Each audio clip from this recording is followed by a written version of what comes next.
So, what is a life transition or inflection point? A transition is really just a moment in our lives when we are experiencing a lot of inner and outer change simultaneously.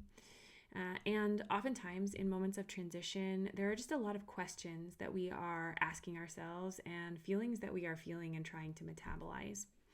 A lot of times, the questions that we're asking at inflection points might seem like they are tactical. And yet, oftentimes, those tactical questions are tied to deeper questions about our values, our role in the world, or our identity. I'll give you an example. Many people come to me when they are experiencing a career transition or they've been prompted into transition by a career change. And that means that when I ask them, hey, what are some of the questions that you're asking yourself right now? They will often tell me some really tactical questions that they're trying to answer, such as what is the next job that I'm going to, get?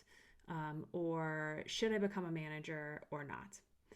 And yet, oftentimes, as we start to explore those questions, what's making those questions difficult to answer is that they are actually tied to a series of other questions that live underneath the surface that aren't quite as simple to answer. So it's hard for me to figure out whether I want to be a manager or not, because actually, underneath that question, I'm asking myself, how much energy do I actually have at this stage of my life? How does it feel to give that energy to a whole group of other people, right? Do I want to be in a nurturing role in this next chapter of my life? Given that, for example, I might be considering starting a family.